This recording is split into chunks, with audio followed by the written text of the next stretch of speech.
नमस्कार विद्यार्थी मित्रांनो, शिक्षक होणाऱ्या शासकीय कर्मचाऱ्यांसाठी एक महत्त्वाचा जी आर शालेय विभागाकडून आलेला आहे। या जी आर मध्ये आपण समजून घेऊया की या जी आर मध्ये शालेय सेवा जोड नियम लागू करण्यात आलेला आहे। नेमका सेवा जोड नियम हा काय आहे तो समजून घेऊया। आणि शिक्षण सेवक म्हणून जर तो शासकीय कर्मचारी इथे रुजू होत असेल तर त्याला वेतन श्रेणी किती असू शकते हे पण ह्या जी आर मध्ये एक्सप्लेन केलंय। थोडक्यात समजून घेऊया। शेवटपर्यंत हा व्हिडिओ बघा, तुमच्या मित्रांना ग्रुपमध्ये नक्की शेअर करा। चला मुख्य मुद्द्याकडे तुम्हाला मी घेऊन जातो लगेच। बघा हा जी आर आहे, जी आरचं टायटल आहे शासकीय निमशासकीय सेवेतून शिक्षण सेवक पदावर नियुक्त होणाऱ्या उमेदवारांची वेतन निश्चित करण्याबाबत। म्हणजे एखादा उमेदवार हा जर शासकीय कर्मचारी ऑलरेडी आहे, क्लास 3 म्हणा आपण किंवा क्लास ड म्हणा आपण किंवा क्लास 1 क्लास 2 पण म्हणू शकता, याची निवड जर शिक्षण सेवक या पदावरती जर झाली तर याला पेमेंट काय असणार आहे, सॅलरी काय असणार आहे, वेतन काय असणार आहे, त्या संदर्भातलं हे महत्वाचं जी आर आहे।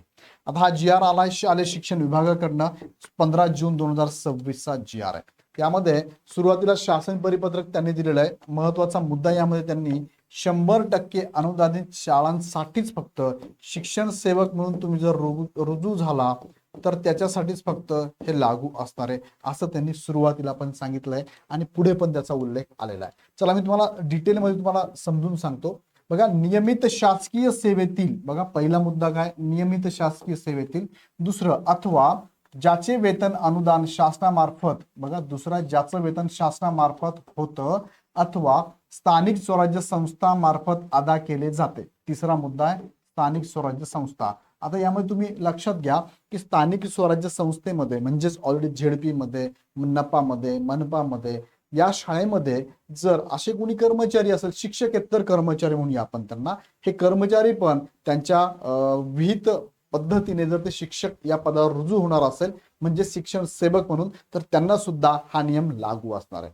अशा नियमित निमशासकीय सेवेतील व्यक्ती ज्यावेळी राज्यातील शासकीय स्थानिक स्वराज्य संस्थांच्या शाळा तसेच विभागाच्या अधिपत्याखालील 100% अनुदानित खाजगी शाळा, आता लक्षात घ्या, ज्या सरकारच्या शाळा आहेत ज्याला आपण काय म्हणतो शासकीय शाळा किंवा स्थानिक स्वराज्य संस्था, बरोबर। आणि दुसरा प्रकार यामध्ये कोणता म्हणतो, हा झाला पहिला प्रकार, शासनाच्या शाळा आहेत किंवा स्थानिक स्वराज्य संस्थेच्या शाळा आहेत।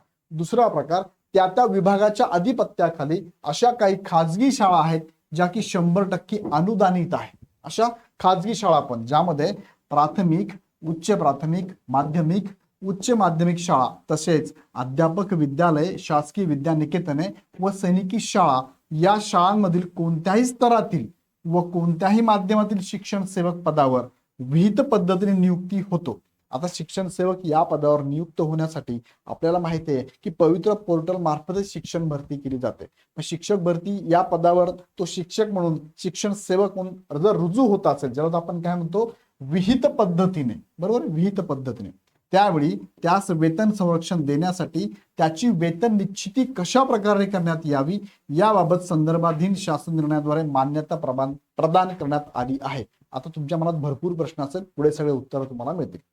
वेतन संरक्षण व वेतन निश्चितीबाबत उपरोक्त प्रमाणे तरतुदी करण्यात आल्या असल्या तरी या शासन निर्णयाची अंमलबजावणी क्षेत्रीय स्तरावर होत नसल्याबाबतच्या अनेक तक्रारी शिक्षक संघटना, लोकप्रतिनिधी व पात्र उमेदवारांकडून प्राप्त होत आहेत। आता हा एक महत्वाचा मुद्दा, त्यामुळे हा जी आर परत एकदा काढण्याची त्यांना गरज भासली। वस्तुतः संदर्भाधीन शासन निर्णयातील तरतुदी स्वयंस्पष्ट आहेत असे असताना एक क्षेत्रीय कार्यालयाकडून सदर शासन निर्णयाची अंमलबजावणी करण्याबाबतची अनास्था, अनाकलकी आहे। प्राप्त झालेल्या निवेदनांद्वारे काही मुद्द्यांबाबत अधिकचे स्पष्टीकरण अपेक्षिले आहे। हे मुद्दे व त्याबाबतचे शासनाचे स्पष्टीकरण याचा तपशील खालीलप्रमाणे असणार आहे। चला तर बघूया मग वन बाय वन।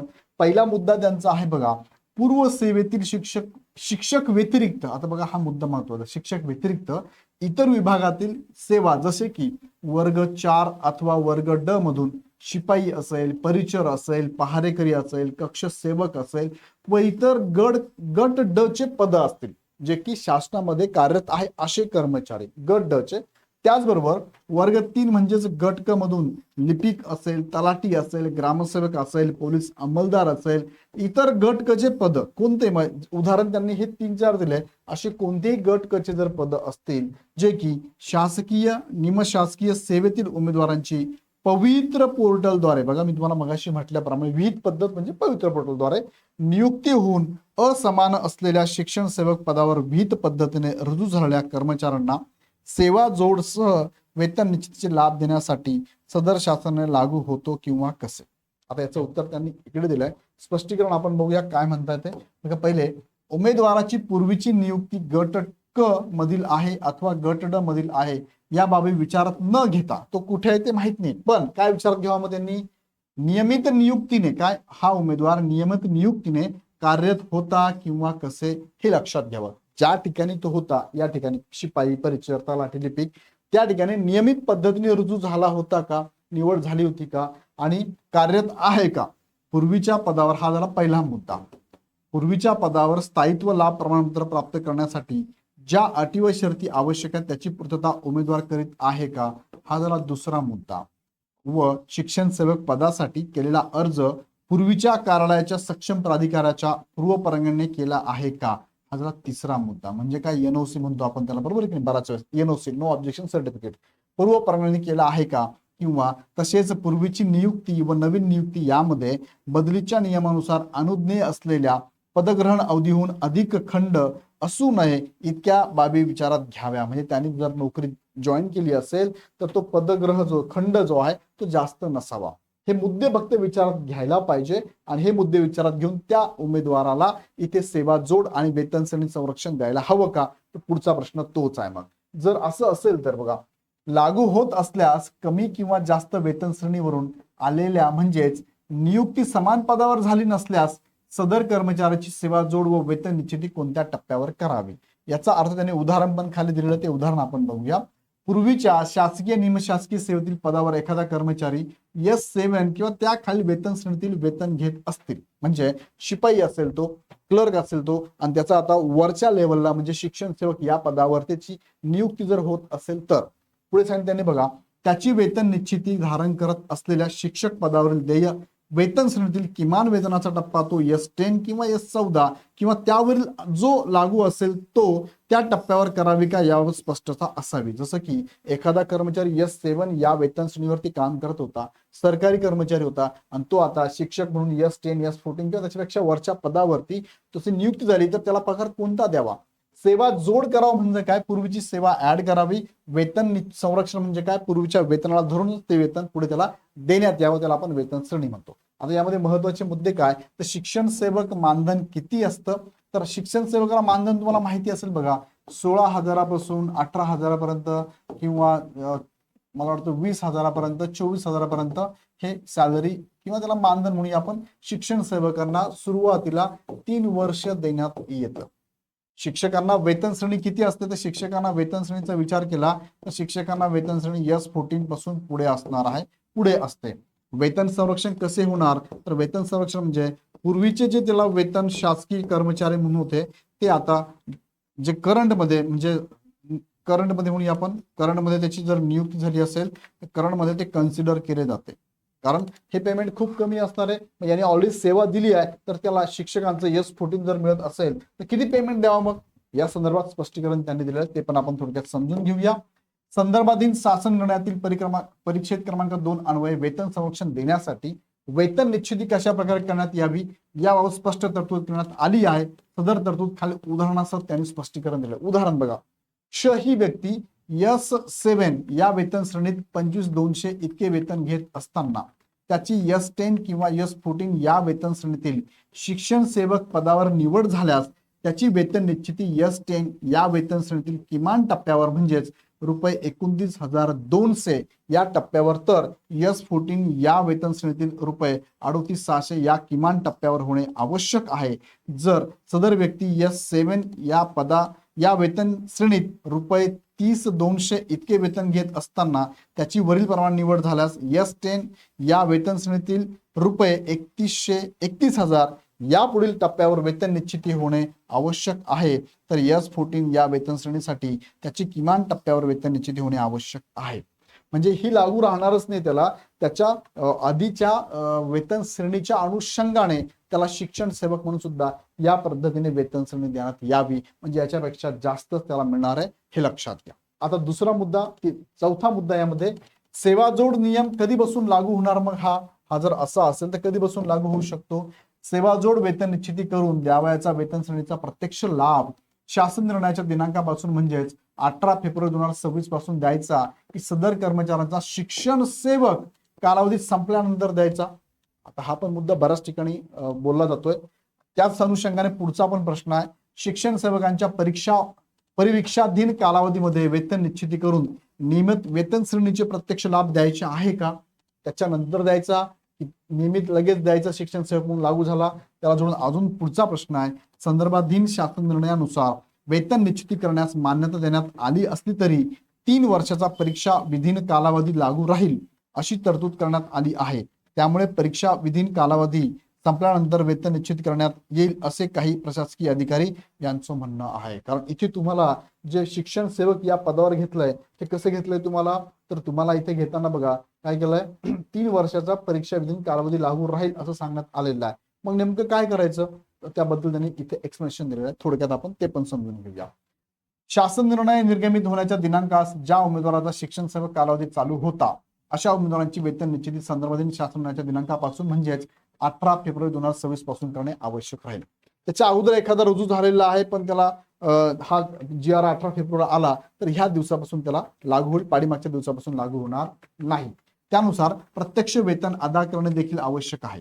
या दिनांकानंतर जे उमेदवार शिक्षण सेवक पदावर नव्याने नियुक्त होतील त्यांना नियुक्तीच्या दिनांकापासूनच वेतन निश्चितीचा लाभ अनुज्ञेय राहील. आता इथून पुढे पवित्र पोर्टलमध्ये शिक्षक भरती होणार आहे बघा. इथे असे काही कर्मचारी असतील की जे शासकीय कर्मचारी होते तर त्यांना लगेच नियुक्ती झाल्याच्या दिनांकापासून ही वेतन श्रेणी लागू होणार आहे, जी त्यांनी सांगितलेली आहे. परिवीक्षाधीन कालावधी लागू राहील याचा अर्थ या कालावधीतील कामगिरीचे मूल्यमापन होऊन त्यानंतर शिक्षक पदावर नियुक्ती दिली जाईल. शिक्षण सेवक परिवीक्षाधीन कालावधीतच वेतन संरक्षण व वेतन निश्चितीचे लाभ देणे आवश्यक आहे. शिक्षण सेवक या पदावर ते का घेतलं तर 3 वर्ष त्यांचं जर काय म्हणूया आपण शिक्षण सेवक या कामगिरीचं मूल्यमापन करण्यासाठी 3 वर्ष अवधी असतो, त्यानंतर त्याला प्रत्यक्ष रुजू करतात.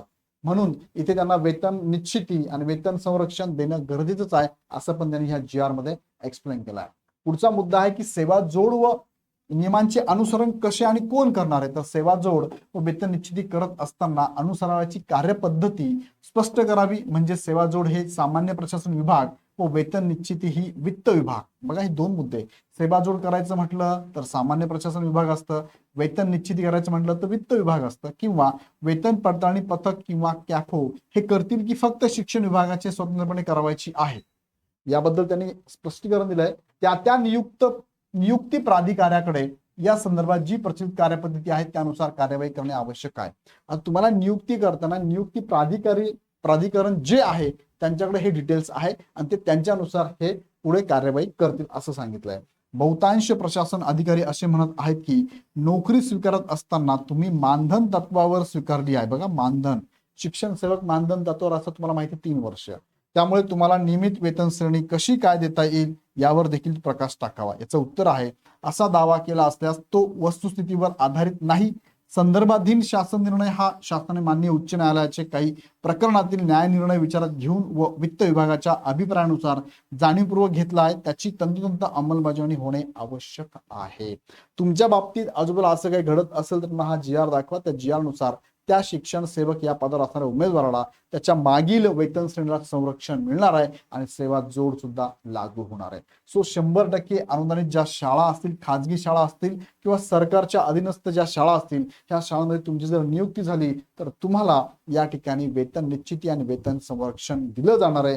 ही अट व्यवस्थित समजून घ्या. या संदर्भात काही अडचण असेल तर हा GR पण तुमच्या समोर आहे. कधीचा GR आहे तर हा GR आहे 15 जून 2026 चा GR आहे. सुरुवातीला पण मी तुम्हाला दाखवलं असेल याची डेट कधीची आहे तर याची डेट आहे 15 जून 2026. हा जी आर तुम्हाला हवा असेल तर आमच्या टीमला तुम्ही कॉन्टॅक्ट करू शकता. आमची टीम तुम्हाला या संदर्भात डिटेल जी आर पण पाठवून देईल. आणि त्याचबरोबर पवित्र पोर्टल मार्फत तुम्हाला जर शिक्षक व्हायचं असेल तर प्राधान्यक्रम चालू झाल्यापासून ते नियुक्ती होण्यापर्यंत सगळ्या प्रोसेस आम्ही तुम्हाला समजून सांगणार. त्यासाठी ही मेंटरशिपची बॅच ही पण तुम्ही जॉईन करू शकता. विजय शेळके सर, अभिजित सर आणि मी स्वतः यामध्ये गाईड करणार आहे.